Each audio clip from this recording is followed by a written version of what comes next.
Well, ladies and gentlemen, and those of you who are good enough to be Blue Jay fans, I understand Professor Bothwell will give us a running commentary in the game for, I think, may explain some of the reasons why some people have ducked out. But I just want to welcome you on behalf of the Bill Graham Center. We're here this afternoon to launch two important and exciting books by two of the leading historians of Canada's foreign policy and Canadian-American relations. We're first going to hear from Norman Hillmer. Professor Hillmer spent many years with the Director of History at the Department of National Defense. This is something he and I share, a Defense Department experience that we could, I hope his was perhaps, you didn't have to get involved in the procurement aspect of the business, Professor Hillmer. Only historically. Yeah, well, that's probably the worst part, actually, when you think of it. Since 1990, he's taught at Carleton University, where he's Professor of History and International Affairs. He's co-authored or edited numerous books, including Navigating Freer Trade, For Better or For Worse, Canada and the United States, the 1990s, and Empire to Umpire, Canada and the World in the 1990s. Today, he's here to talk to us about his new book, O.D. Skelton, A Portrait of Canadian Ambition, a biography of perhaps the most influential public servant in Canadian history. Skelton is a longtime interest of Professor Hillmer's, and he's also edited a collection of his papers. He'll be followed by Bob Bothwell, and we're lucky to be hearing from our own Robert Bothwell, who's taught at this university for over 40 years. I can only assume this is because of the protection offered by academic security, Bob. Considering the number of things that you have said and slandered over your time here, it is remarkable that. But it's wonderful that he is still here, and he's been director of the International Relations Program at Trinity College, and now holds the Gluskin Chair in Canadian History. His many books include C.D. Howe, The Penguin History of Canada, and Alliance and Illusion, Canada and the World, 1945-1984. His new book is Your Country, My Country, A Unified History of the United States and Canada. After our two authors have spoken, we're going to hear a commentary on their respective books by Kim Nossal, one of Canada's most distinguished political scientists, who's joined us on the stage. Professor Nossal has taught for many years at Queen's University, where he is now director of the School of Policy Studies. He's the former editor of the International Journal and author of many articles and books, including two standard textbooks, The Politics of Canadian Foreign Policy and The Patterns of World Politics. Would that more foreign ministers read these books before they got the job, Kim, but there you are. Reading books was never a pre-qualification for going into politics, unfortunately. We're going to follow Professor Nossal's commentary with questions and answers, and then adjourn next door to the buttery for light refreshments. And perhaps our authors will be content to sign a few copies of their books, which we will have on sale today. And we encourage you to take advantage of that. And if I could then ask Professor Hillmer if he'd be good enough to lead off. Thank you for joining us.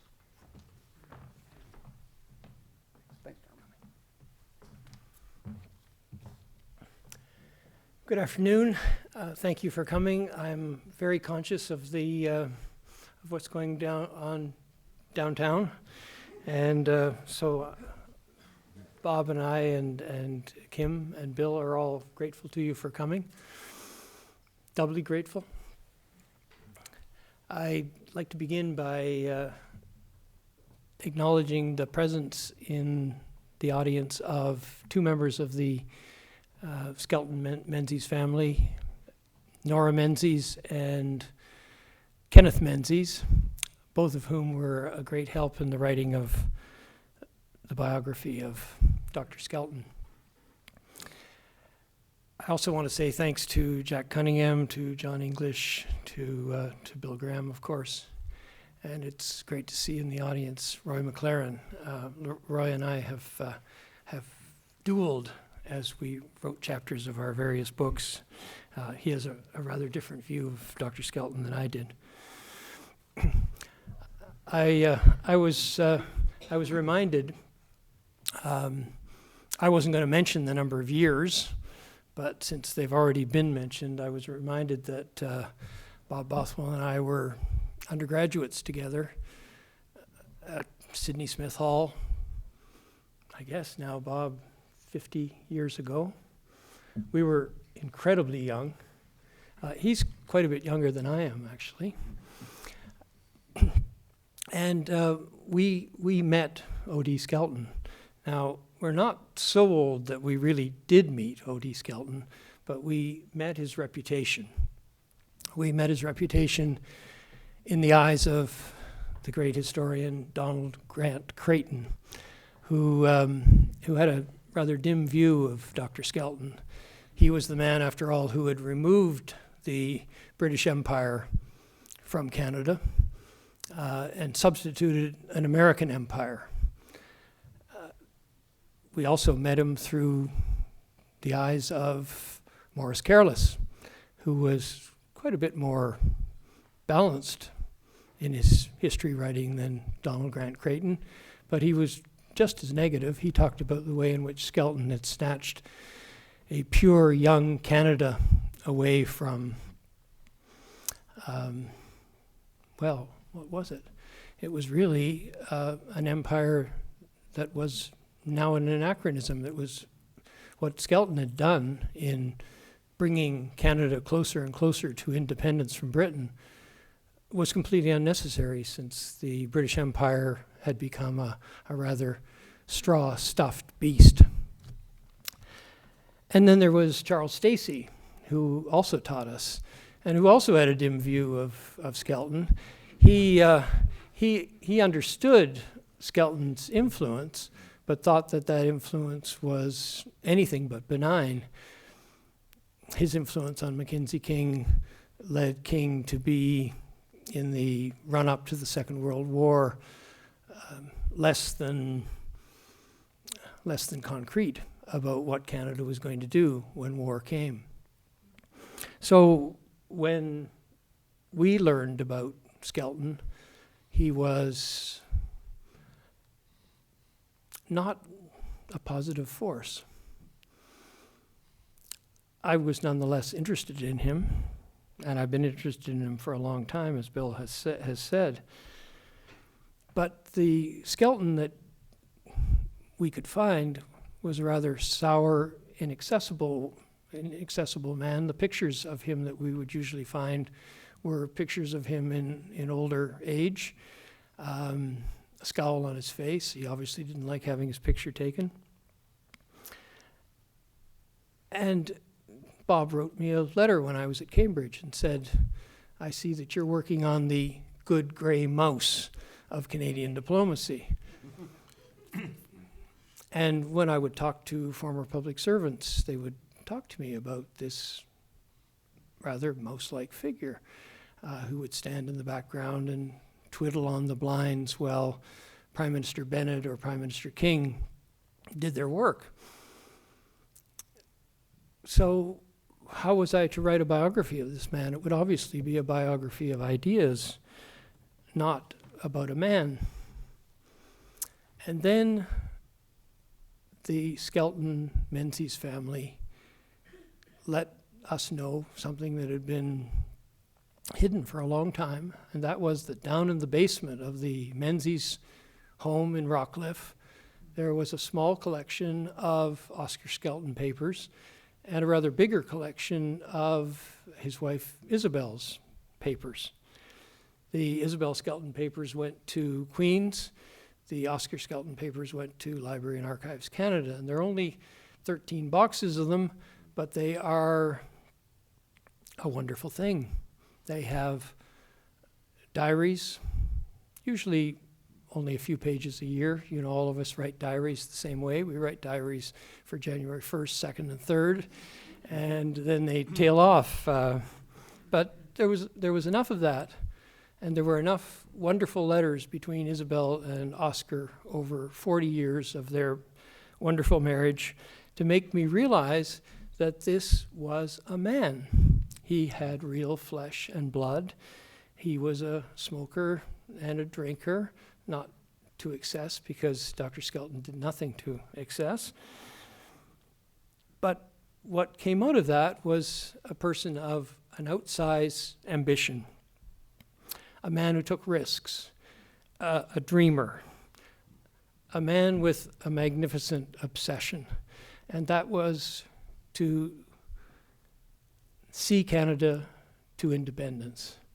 And that was an idea, believe it or not, in 2015, which was almost unknown to Canadians.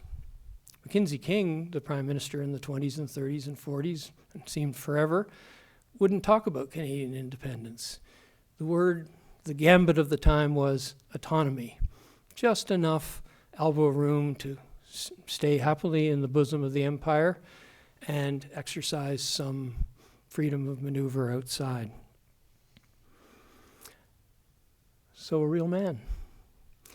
And as I learned about him, I found useful expeditions to try to join the Indian Civil Service, to perhaps take out American citizenship. And how was I to make anything of this? How was I to understand that this person who talked about his passionate Canadianism would be somehow willing to live in somewhere very far away from Canada? And then it all became clear when he talked to a friend in the early 20th century, and he said, you know, this Canada of ours, it's not yet ready for people like us. It's not yet ready for people of ambition. It really belongs to the farmers and the businessmen. And there will come a time, I'm happy to say, the time has come, when people of letters, people like you and me, Skelton wrote to his friend, would be able to have a life. He did a PhD at the University of Chicago.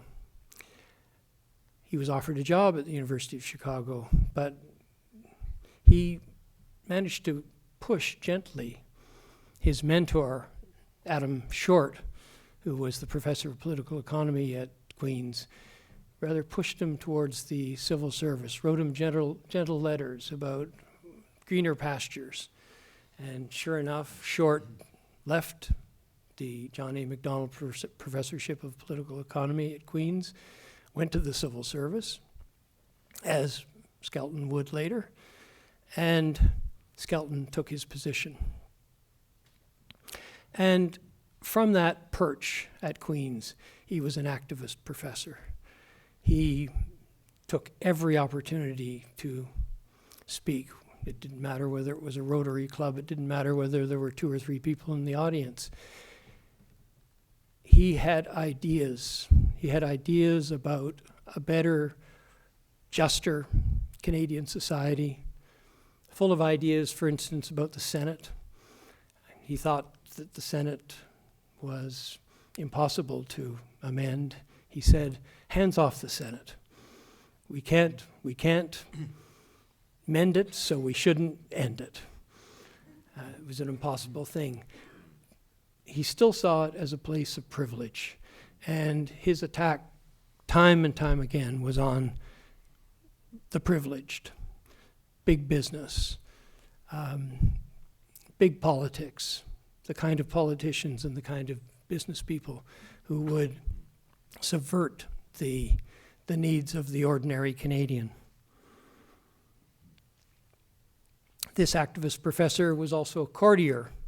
He had courted Adam Short. Now he courted Wilfrid Laurier, and the former Prime Minister allowed him to write his biography, and this great biography that Skelton wrote of 2 volumes remains the definitive biography. I guess that's not the right word. It's only the word that we use about Bob Bothwell's C.D. Howe. But those 2 great volumes remain the leading study of Laurier, and Skelton adored Laurier, as people did, and stuck with him through the First World War, sided with him in that bitter 1917 election, one that, well, I shouldn't get political. I'm just trying to think about our current election and thinking that it seems to me the most bitter that we've had since 1917.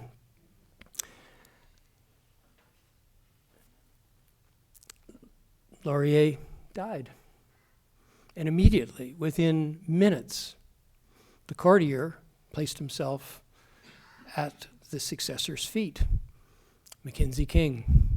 And Skelton courted him relentlessly, told him the things he wanted to hear, flattered him, and soon became his leading foreign and indeed domestic policy advisor. Went to the Imperial Conference of 1923 as a professor, but also as someone who believed that international politics were basically a poker game. And when the British said to Skelton, "Wouldn't you please compromise?" he said, "Absolutely not. This is your conference. I didn't come here to compromise." So the courtier had now become a poker-playing international negotiator. And soon the courtier became a public servant. Now he became a public servant, Undersecretary of State for External Affairs, Deputy Minister of the Department of what is now Foreign Affairs, in 1925, at a time when the Conservatives, the opposition, seemed likely to win the election. Well, he nonetheless bought a grand house in Rockcliffe. Mrs. Skelton thought that a house on the driveway or Colonel By would be good enough. The driveway in Colonel By is where my wife Susan and I live. It's rather less grand than Rockcliffe, but Skelton bought a house. A cautious man would have been more cautious. He took risks. When King almost lost the election, well, in fact, did lose the election of 1925. The Conservatives won 116 seats. The Liberals won 101. But King sat there, stayed in power, met the House, managed to use the third party's support to stay Prime Minister. And all the time, Skelton, as the Deputy Minister of the Department of External Affairs, was breaking all of the public service rules. He was advising the Prime Minister. He was showing the Prime Minister how he ought to do business, how he ought to beat the Conservatives. On one occasion, King said, "You are so good, Skelton. You ought to be Prime Minister." And Skelton said, "Oh, absolutely not. Absolutely not, Prime Minister. It's completely nice to say, but no." He then went home and wrote in his diary, "Yes, I ought to be Prime Minister." And that is the Skelton that I came to know. This man of ambition, this man of a huge desire to get his country ahead and to get himself ahead at the same time. Once the Conservatives, who briefly saw power in 1926, the Meehan government lasted 3 days, and the election brought King back to power. Once he was safe in the public service, he became the architect of Canadian independence. He built the Department of External Affairs into a powerful government department, and he saw to it, as best he could, that missions abroad were established. Even when R.B. Bennett, the horror, the conservative, the blustering R.B. Bennett became Prime Minister, Skelton stayed on, managing through hard work and indispensability to for 5 years, stay as undersecretary, but so pleased to have King back in 1935. Together, King and Skelton went to Canada's Second World War. King understood that real values were at stake, and so he went enthusiastically, if carefully. Skelton fought it all the way. Only in 1940, after the fall of France, did Skelton understand that something so fundamental was at stake, that Hitler was such a threat that Canada had to do everything it possibly could to go to war and to fight that war to the finish. Now, just by way of concluding, I want to come back to those reputations, those ways in which Bob and I were taught to think of Skelton. We were thought to think of him as anti-British, anti-British Empire. He was not that at all. He was a great admirer of the British Empire. He was a great admirer of the British. He worried about imperialism. He worried about those soft southern folk who live in London, who live on Downing Street or in Whitehall, and the way in which they might take advantage of us poor colonial folk. And he thought really that that's what had happened with Mackenzie King, that he had really been taken in by the British.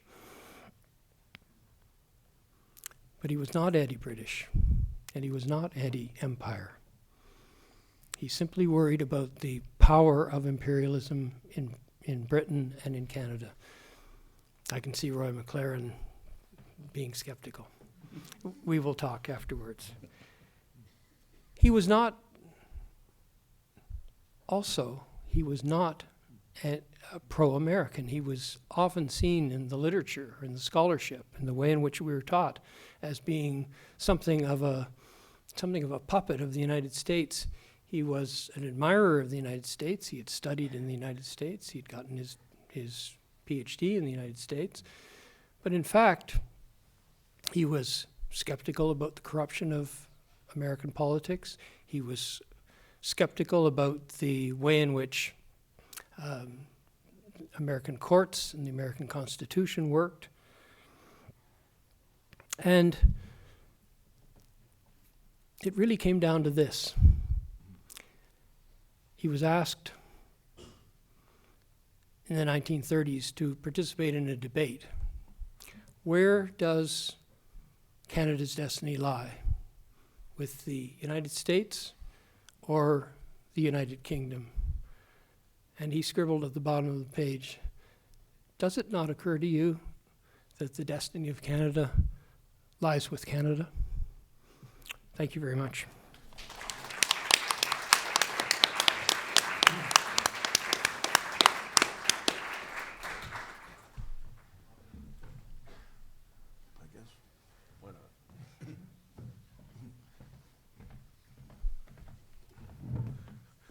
I see Bill Graham is prudently heading for the door.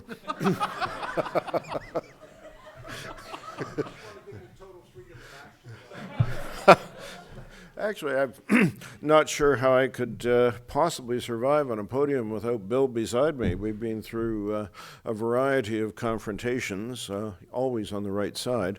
But thank you all for coming. In a way, what Norman has been talking about is part of the theme of my book, and it's a book that really arose as I gradually got irritated with a lot of the commentary during the 1990s and 2000s about the relationship between Canada and the United States, and it's really on two sides. On the one hand, there is the Michael Adams view of Canada, in which this country is fundamentally different from the United States, and that we are more European and parenthesis better than the Americans. And we have a whole series of desirable characteristics going from collectivism to sophistication. Well, of course, this is obviously true. And then on the reverse, there was a social scientist named Seymour Martin Lipset, who is one of the most prominent sociologists in the United States. And he said, well, you might think that the Canadians resemble us, but really we are quite different, parenthesis better, parenthesis. And so I set out not to reconcile Michael Adams with Seymour Martin Lipset, but really to transcend them, which is appropriate in this religious college trinity. So what can I say about the book? It covers about 300 years. As my long-suffering editor there will testify, it probably seemed like 300 years just to get through the damn thing. And this really involved me reinventing myself, which again, many people would say is a damn good thing. And it involved extending my field of interest backwards. Norman and I really are 20th century historians, and going back meant going into varieties of history that, for the most part, we had either ignored or forgotten in the course of our undergraduate education at U of T. But it was quite a delight because the historical literature of the 17th and 18th centuries in North America and Great Britain is really very extensive and quite delightful. And along the way, I was able to make the intellectual and then personal acquaintance of a variety of superb historians who studied Canada in the 17th, 18th century. By the way, they're all Americans. God only knows what Canadian historians do in their nights sipping tea with the beaver, but it sure isn't history. So reading this forward, what I concluded, and this took me to stage one of the interpretation of Seymour Martin Lipset, and it's this, that Canadians and Americans do have a common political and intellectual heritage, which goes back to the 17th century. And it is the 17th century that defines the American Revolution because most of the revolutionaries were really quite faithful followers of British Whig philosophy. And it also follows that the Americans who came to Canada at the end of the Revolutionary War, including my wife's ancestors and Julie's ancestors, and I'm sure the ancestors of a whole bunch of people around here, they didn't see themselves as really all that different from the Americans they left behind. Of course, they were very American in hating them. But this runs absolutely athwart what Seymour Martin Lipset had to say about what happened. And I don't think I'm doing violence to his interpretation if I present it objectively.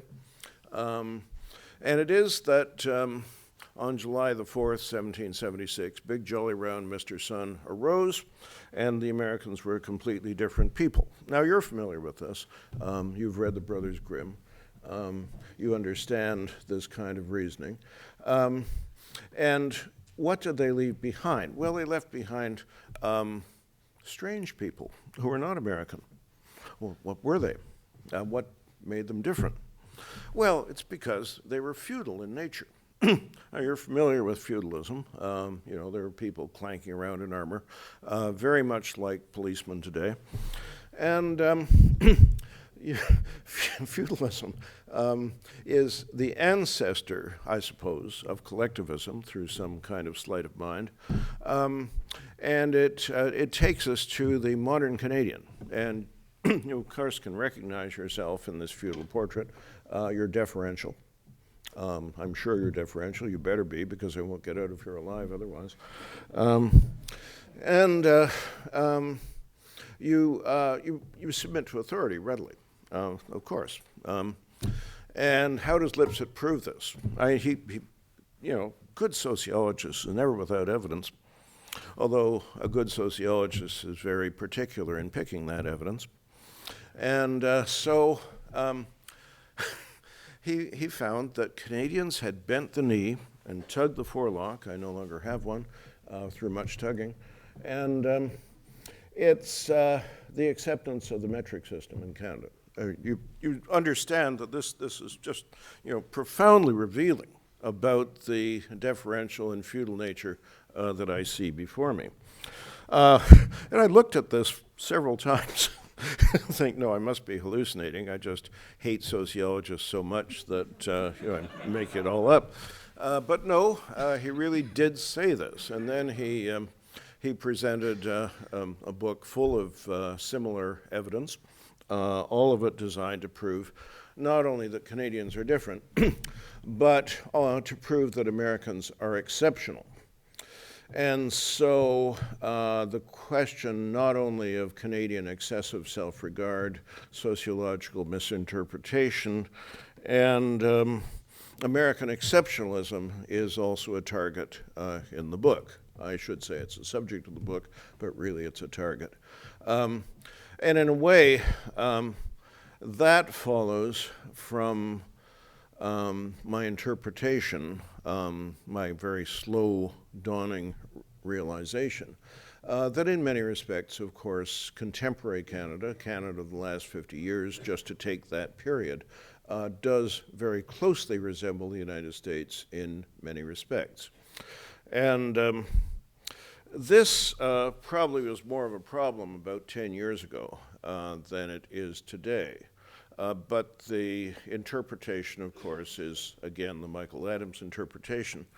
And, maybe Michael is right. In fact, I'm sure he probably is on some of the points of difference between Canadians and Americans. But Michael's own book, or one of his many books, because he produces them like rabbits, one of his many books has a wonderful introduction that I use and quote gratefully from. And it's all about Michael growing up in southwestern Ontario. He must have grown up in Elgin County or Lambton County or one of the ones. And it's all about how Americanized his youth was. And he just cites one thing after another in which Canadians resembled quite precisely Americans, of course, with the 25% difference in income. So we could afford less, but nevertheless, what we could, we bought enthusiastically. And Michael wrote with real affection, I thought great perception about this. And so when you think about it, in a lot of respects, Canadians do resemble exceptional Americans, which leads to the question, well, what then is exceptional? Now, this has puzzled pollsters over time, those pollsters who do compare Canada and the United States, in particular the Pew organization. And so I looked up what Andrew Kohut of Pew had to say about this, and he, fortunately, bless him, he had addressed the Canadian Club of New York City on precisely this topic. And so, said Kohut, what is the real difference between a Canadian and American? He said, well, the question cannot be answered because Canadians and Americans are so various and different. And he said, if you need to see anything in particular about this, look at it regionally. And making that point, I think is a very good one. Canadians, English Canadians in Eastern Canada, tend to resemble New Englanders in their value systems, in their approach to life. West Coast people in Washington State, Oregon, Northern California, do resemble the people of British Columbia. They even have a name for it, Cascadia, which apparently is the new civilization that will emerge after the Pacific coast tumbles into the Pacific. So I found it very hard to accept an absolute difference, a doctrinal difference between Canada and the U.S. There are differences, of course. There is the constitutional system. There is the political history. These are not small differences. But they are overlaid by a striking similarity in political issues, political practices, in the informal meat of Canadian and American life as opposed to the constitutional skeleton. And even the Constitution isn't really all that far apart. It's about 50 years different because we adopted the British Constitution of about 1840 and the Americans adopted the British Constitution of about 1760. If you look at how the American Constitution functions, that's pretty well it. So my book is, I guess, a reflection on the many similarities between Canada and the United States, and even at points where the two countries seem to be different, I think it's really a difference of phase. And if you are looking at the history of Canadian liberalism, or for that matter, Canadian conservatism, you can quite easily find the parallel in the United States, and you can find that the two countries do, of course, meet the same problems at about the same time. Now,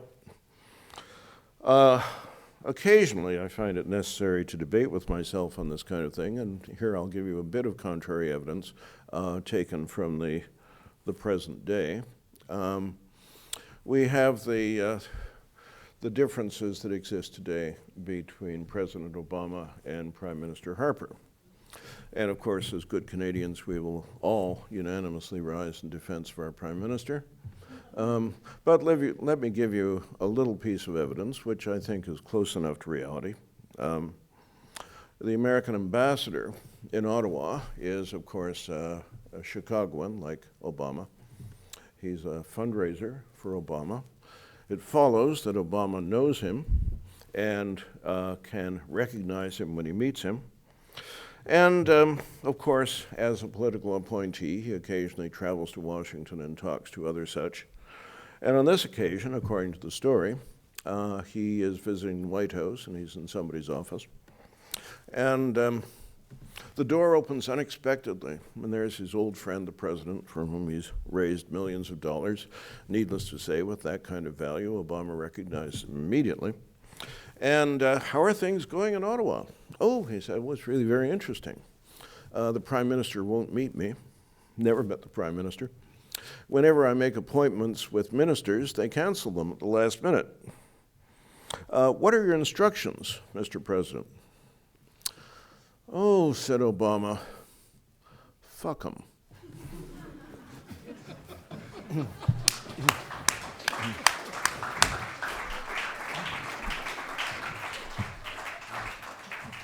Well, on that nonpartisan note, to call on Kim Nossal to comment, it's 2-0 for their Americans against our Americans in the fourth inning. Kim. What was it, 2-1? Thank you very much. Like my fellow panelists, I also am quite aware that there's this going on downtown. In fact, coming in from Kingston this afternoon, found myself in a vast crowd at Union Station of folks with Blue Jays things on. So I'm thankful to all of you for being here. But my real thanks today go to the organizers of this launch. This launch of books by two historians. And I want to thank the organizers for asking a political scientist to be part of the proceedings. Because as some of us in this room are aware, the contemporary university has evolved into a rather highly siloed enterprise. University administrators, to be sure, are constantly touting interdisciplinarity and multidisciplinarity as the wave of the future. Our granting agencies, our national granting agencies, routinely privilege funding for projects that cross disciplinary boundaries.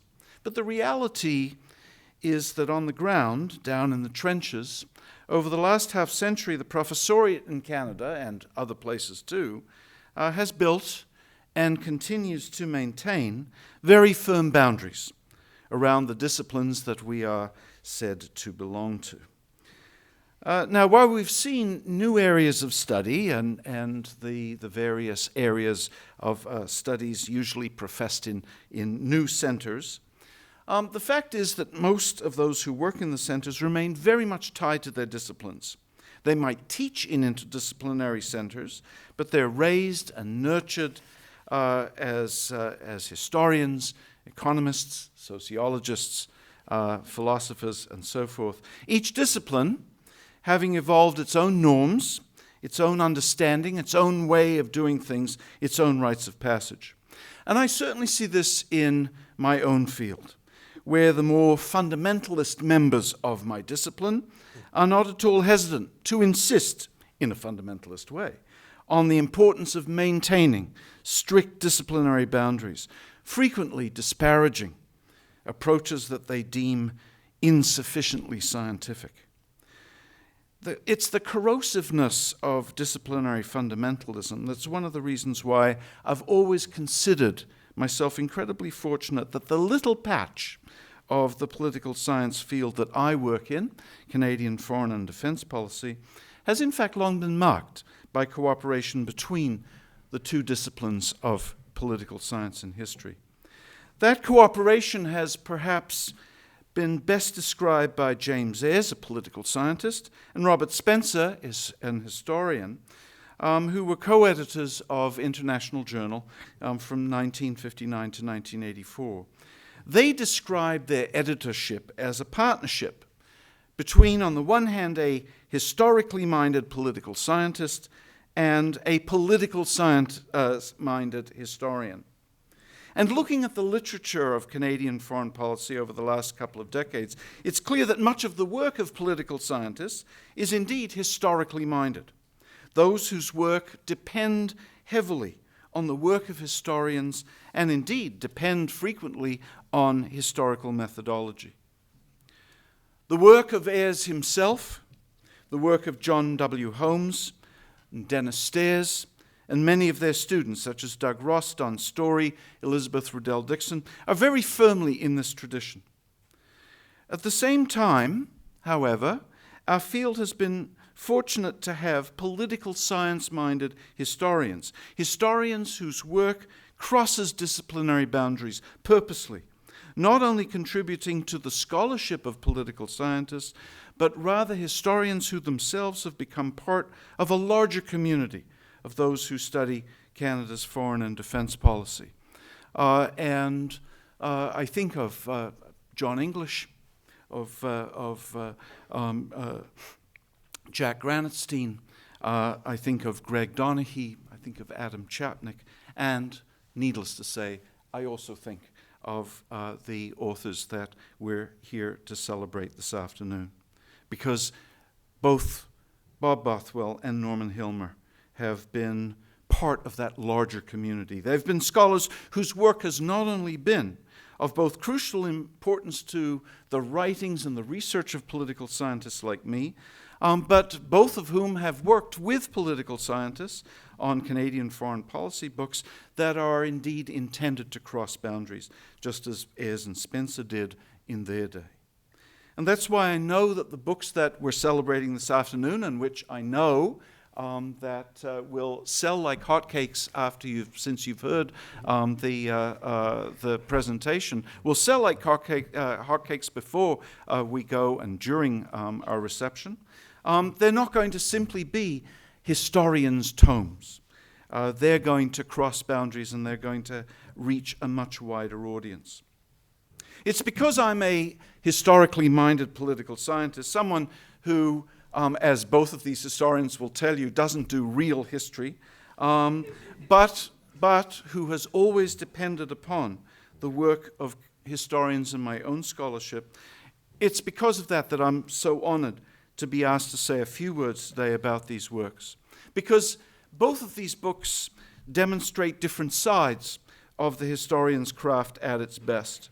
Bob Bothwell's provocatively titled Your Country, My Country is a fine example of the historian's ability to take well-known and well-established knowledge about Canada-US relations, and as Bob himself acknowledges, the stuff of countless books and articles, and to rework that knowledge into a compelling and original narrative that arcs across, actually, I think, 4 centuries, because although the last 3 centuries are the most important, Bob really begins 4 centuries ago, in order to cast a new and different light on how we think about North America. And the subtitle, you've already, in a sense, heard Bob explain the subtitle, but it reflects the unusual and innovative task that he set for himself, to produce a unified history of Canada and the United States, rather than the more normal history of the Canada-US relationship, pure and simple. And by tracing that history, Bob presents us with a narrative that questions, as he has indicated, American exceptionalism. He demonstrates instead that there are considerable similarities between the 2 sovereign states that evolved on the North American continent since the arrival of European settlers in the 16th century. And as he argues, the demands of national sovereignty sit most uneasily with the persistence of transnationalism in North America, a phenomenon that links the communities across the border that created 2 sovereignties. And that the book traces that transnationalism most convincingly. Only a part of Bob's book covers the period that Norman Hillmer's work on O.D. Skelton covers, from basically the 1890s, when Skelton, who was born in July of 1878, comes of age, through to the outbreak of the Second World War, when he died of a heart attack in January 1941 at the age of 62. But the overlap of personalities in both books for this particular period is marked. And the impact of Skelton's North Americanism, if we can conceive of it as such, is clearly evident actually in Bob's narrative, and much of Bob's narrative explains, in a sense, or explained to me, Skelton's own attitude towards North America and Canada in North America. Norman offers us, it seems to me, a fine example of political biography, bringing very much to life the life and times of an individual who figured very prominently in the transformation of Canada in the first half of the 20th century. And I should add a personal note here that since I moved to Queens in 2001 from McMaster, Skelton has also figured prominently in my life as an administrator. Skelton was a professor of political science and a dean of arts before being recruited to the Department of External Affairs by Mackenzie King. And was widely touted while he was in Ottawa as a possible principal of the university. And Skelton very much remains, as I discover, part of Queen's law, even today. He's very much part of the university's self-perception of its historical connection to the Canadian state. And as head of the Department of Political Studies and as director of the School of Policy Studies, I myself was very involved in the legacies that Skelton left behind, or more correctly, the legacies left behind by generous benefactors. The Skelton Clark Fellowship, which is named both after Skelton and also W.C. Clark, another member of the Department of Political and Economic Science recruited to Ottawa. The Skelton Clark Postdoctoral Fellowship in Canadian Affairs, which is run through the Department of Political Studies. And I also should mention the Sheila Skelton Menzies Lecture, named in memory of Skelton's daughter Sheila. And so that for me, Skelton has become much more prominent in my own life over the last 15 years or so. Now, as Norman has outlined today, this book is not just about Skelton, but more importantly about his long quest for Canadian independence in global affairs, although, as Norman is quick to point out, the I word was never used. And as told by Norman, this book presents an engaging account. It frames the larger quest for the transformation of Canada's place in the world within an account of Skelton's life and times.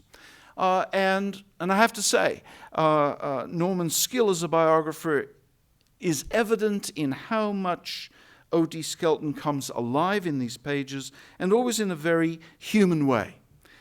Norman's portrait is realistic and unvarnished, and I have to say, it didn't always leave me feeling terribly sympathetic about O.D. Skelton as an individual.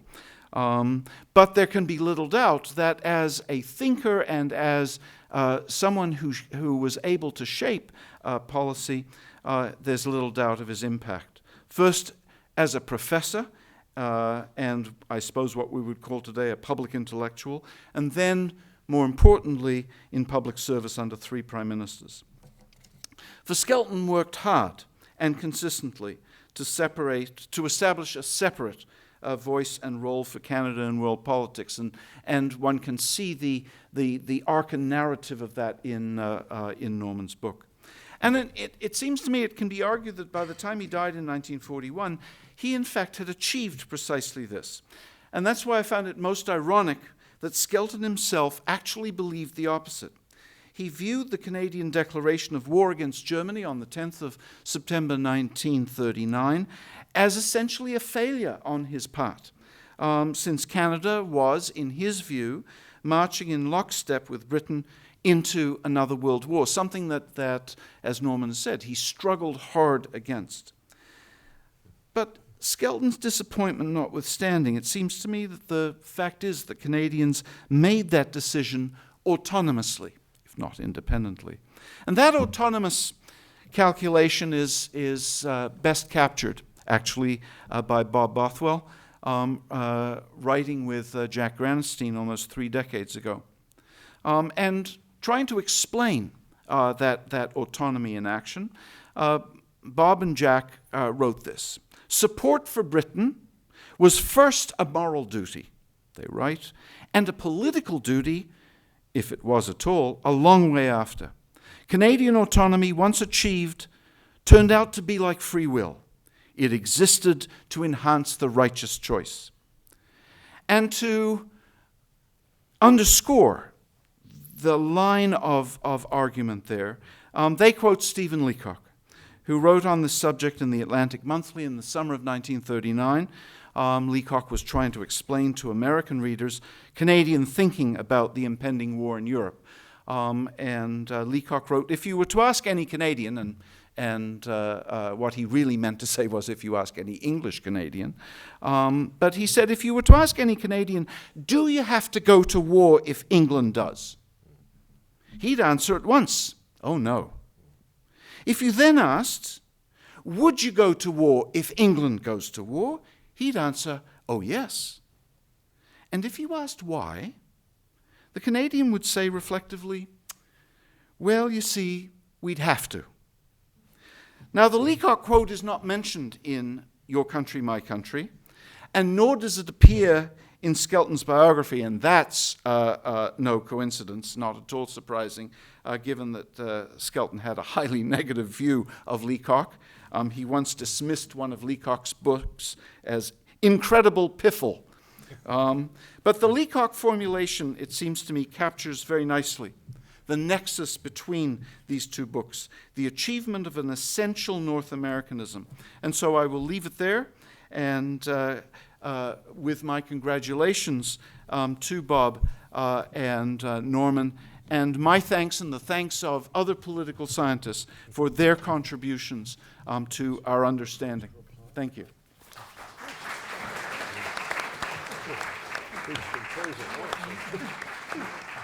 stay on. I can do it. Okay. Thank you very much, Kim, for that excellent comment. I was going to open it up for questions, but I think I'm going to allow the two authors of these books that are not what was an indescribable piffles, but serious works, to respond to Kim's comment, because there was a great deal of content in it, and it was somewhat provocative. Perhaps you first, Norman, and then Bob. Well, I found Kim's remarks eloquent and apt, particularly in reference to my book. And what he did was something I didn't do very much in my remarks, which was to emphasize Skelton's North Americanism. North Americanism for Skelton was not some kind of union between Canada and the United States. Rather, it was an inevitability given where we live, and a practicality given that the British Empire was to him a poisonous force, and a poisonous force in Canadian life when it caused Canadians to think that they had to go to war. And so for him, North Americanism was a way of removing us from the trap of European militarism and British imperialism. So in terms of understanding Skelton, North Americanism is precisely the phrase. Bob? Well, let me say a word about Kim's comments on political science and history, which I absolutely endorse when it comes to a couple of political scientists at Queen's. On the other hand, as he says, there are fundamentalists in political science, as there are in economics, which is another part of the social sciences that I draw on for my book. I mean, basically, I think that history is a social science and is naturally allied to poli-sci and to economics.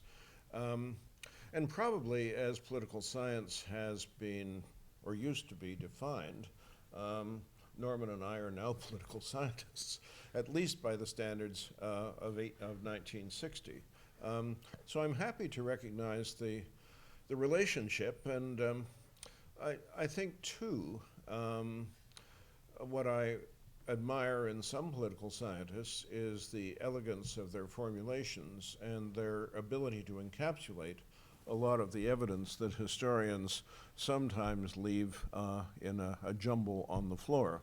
So I feel that we've been caressed by the master hand of political philosophy today.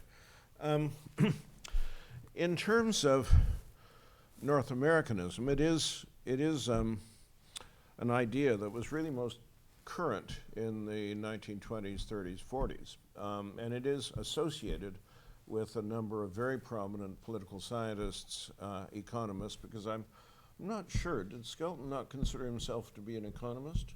Political economist. Political economist.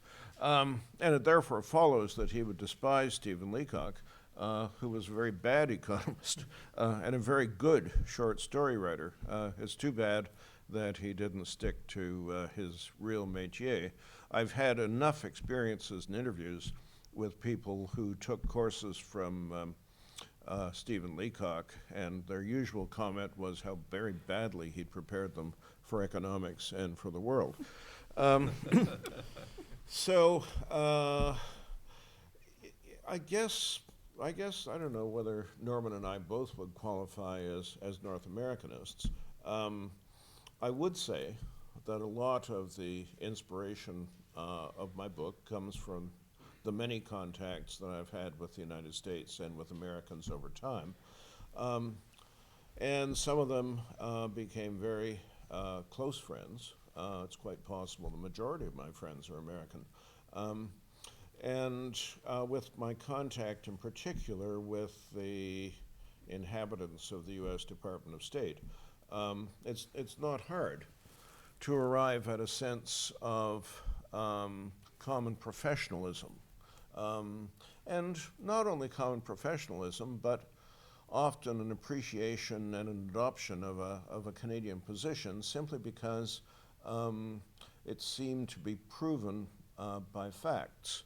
It's the Canadian approach to foreign affairs. Since we don't have power, then we have to make it pretty well on the basis of our arguments, and there is a characteristic way that we do it, which Americans recognize, and on the whole, with a couple of exceptions, tend to appreciate.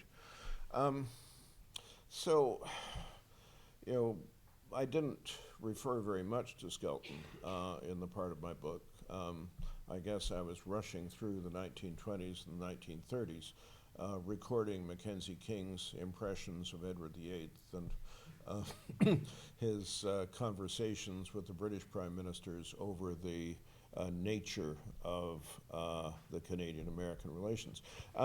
There is one thing that I think I wouldn't have anticipated when I started. In addition to the 17th and 18th century political and philosophical foundations of the two countries, there is the very obvious role of Great Britain and the British Empire in dealing with North America. And in that regard, it really hadn't occurred to me until I got going on the book just how very much the British Empire was and remained in the Canadian-American relationship.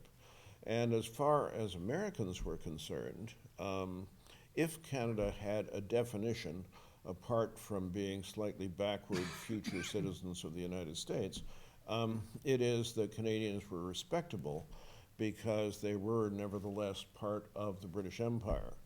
And when you take somebody like Teddy Roosevelt, and a highly intelligent, if unusual, American president,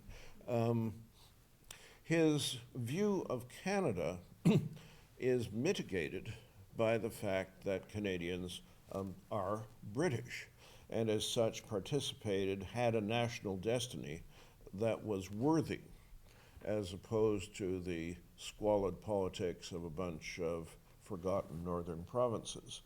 And when Teddy finally gave up on his idea that Canada should join the United States, it was essentially because Canada, as part of the British Empire, had participated in the First World War.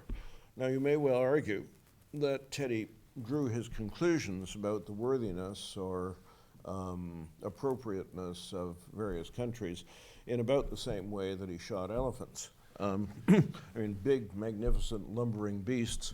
And once Canada had qualified in that category, then Teddy was quite happy to come up to Toronto and campaign for Sir Robert Borden in the 1917 election. So it argues both points.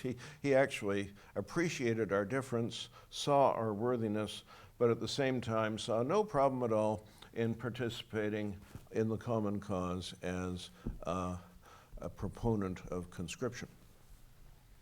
Thank you very much. We have some time for questions. And I ask if you would use the microphone and please identify yourself as well. I knew Roy was going to be the first question.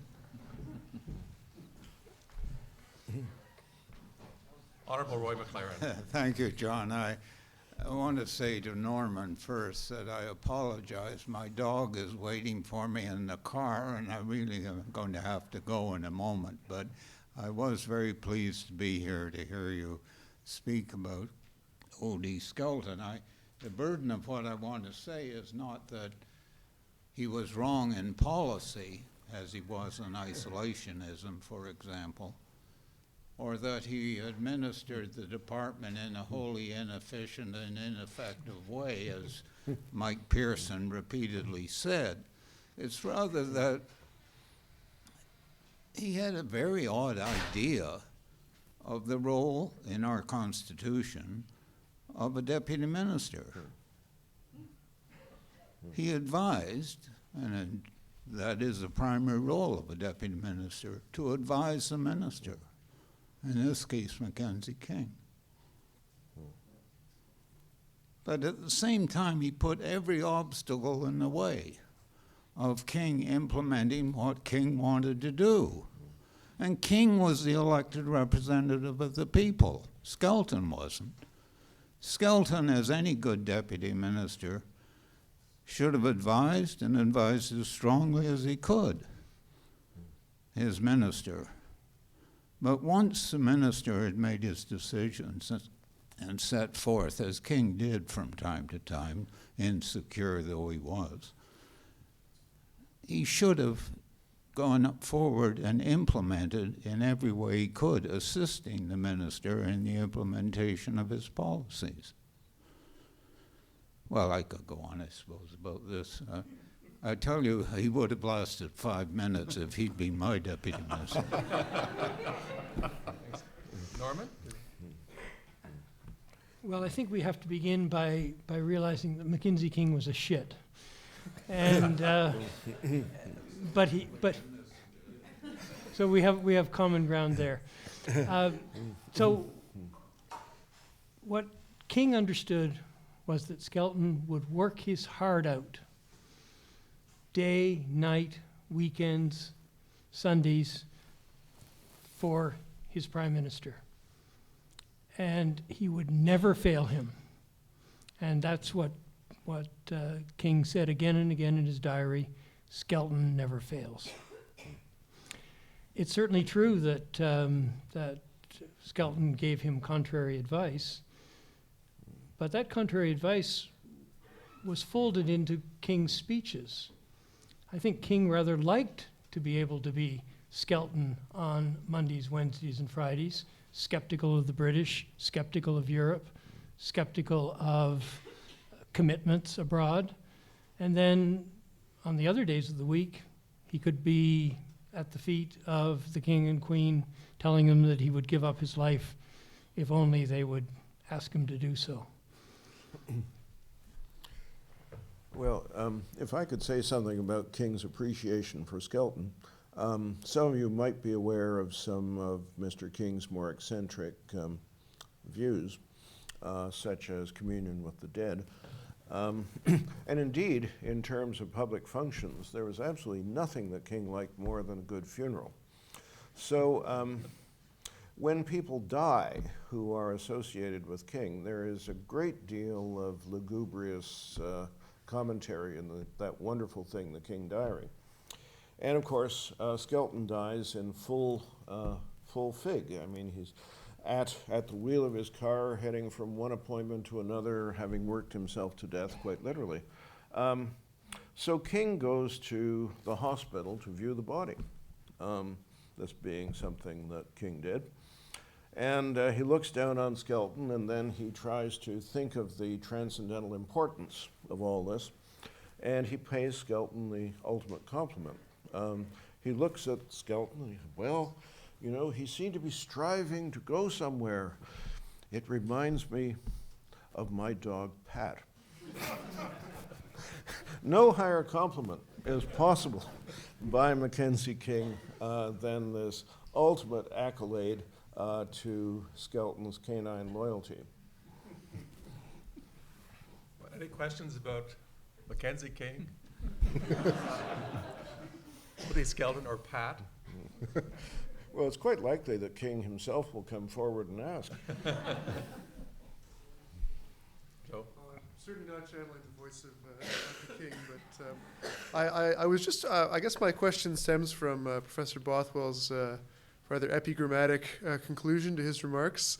I'm just curious about what you might see in the Obama-Harper relationship, and as well, whether you'd care to comment on the much touted thesis that Canada, under the Harper years, has become more American, or who has made a fundamental shift to the right.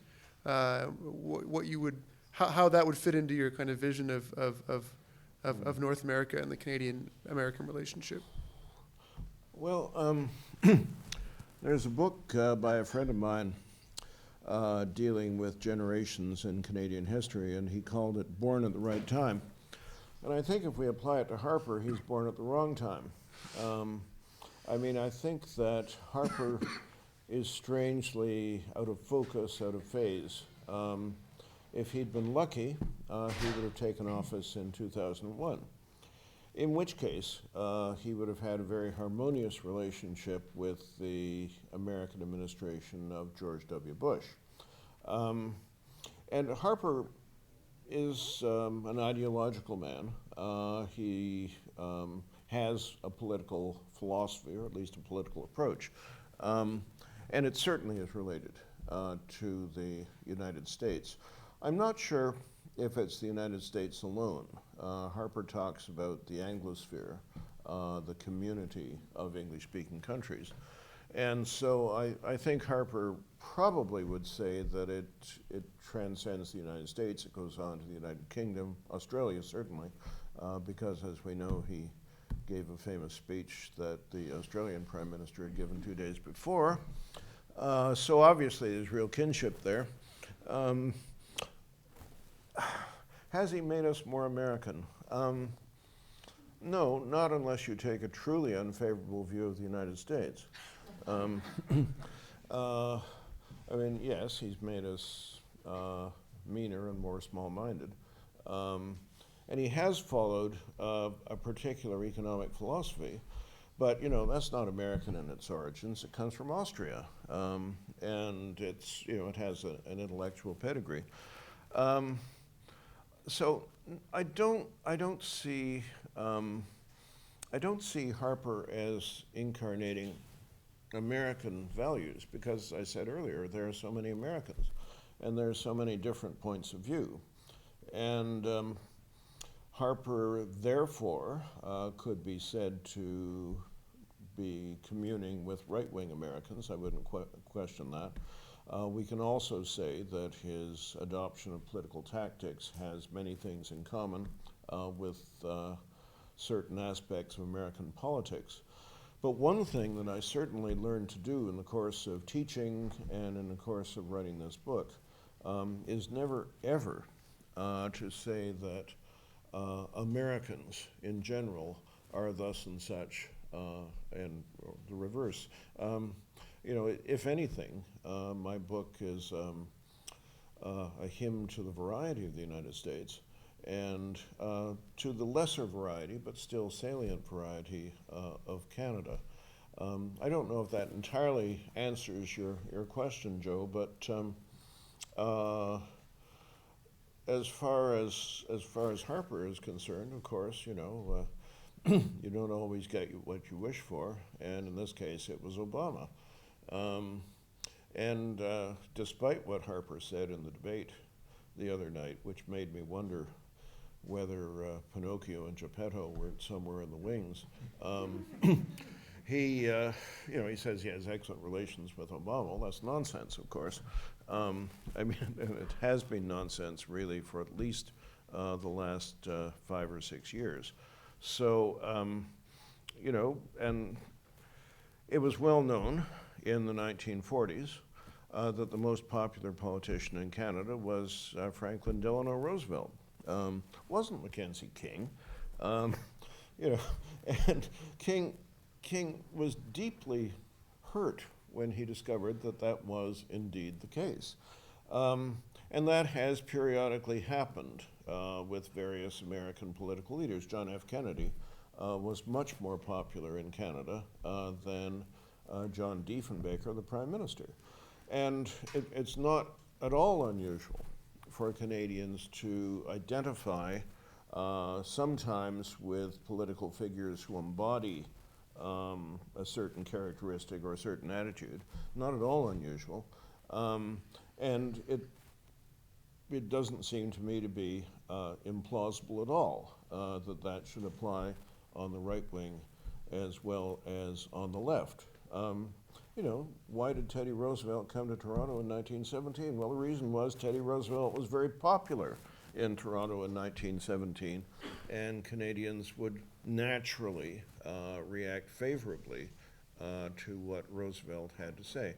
So, you know, again and again, I found Canadian ideas shared with the United States, not just with individual Americans, or individual presidents, but with Americans in general. one last anecdote, am I allowed? In 1943, Mackenzie King goes to Hyde Park, New York. And by the way, of all the foreign visitors that Roosevelt had, Mackenzie King was the most frequent. And in a lot of respects, he was the most welcome.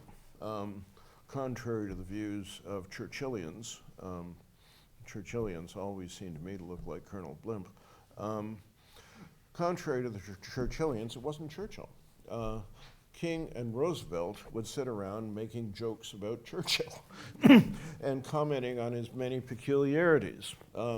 Their admiration was not absent, but it was pretty clear that Roosevelt felt some real distance between himself and Winston Churchill. Well, anyway, this night, King had sworn off alcohol for the war.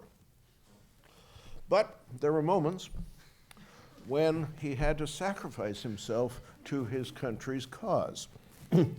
And so when Roosevelt offered King a martini, King said, well, think of Canada. And he would quaff it. And as far as I can tell from the King diary, you know, he had to sacrifice himself quite often, of course, for the evening. And on this occasion, King and Roosevelt are sitting at Hyde Park, and Roosevelt says, you heard about this thing, the Beveridge Report. And the Beveridge Report is the blueprint for the British welfare state, written by Lord Beveridge and published at the end of '42. So these guys are right up to date. And their political instinct tells them might be important. Oh, yes, says King, very important. Yes, Roosevelt says, I thought so. Of course, had either of them read it? No, of course not. I mean, it's, what I find in this is there's a real comfort. It's hard to say that Roosevelt had friends. Nobody really seems to be able to agree to that. But if Roosevelt had a friend, it was Mackenzie King. And if they were friends, it was because they got along really quite well and agreed about most things. And that Mackenzie King, who sometimes when he approaches power is a bit like a freshening heifer, Mackenzie King, came to have a friend in Roosevelt. Actually, it's true. Neither of them, had friends in the normal way. But if they had friends, it was each other. Thanks, Bob.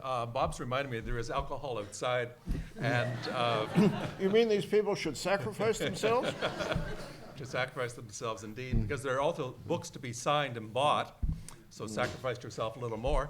And I'd like to call on Jack Cunningham to thank the speakers.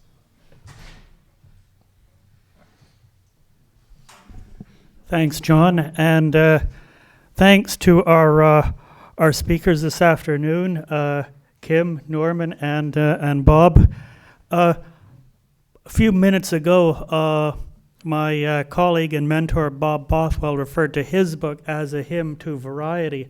I think in important ways this afternoon's event has been a hymn to variety, but also to the possibility of harmony within the context of that variety, whether it's between Canadians and Americans or between historians and political scientists. And I can also assure you that the two books we've been celebrating this afternoon both well repay reading. A few weeks ago, I galloped through Norman's biography of Skelton with great enjoyment. I'm now just 2 chapters away from finishing Bob's book, again with great enjoyment. I commend them both heartily to you. I thank our speakers again and urge you to join us next door to continue our conversation.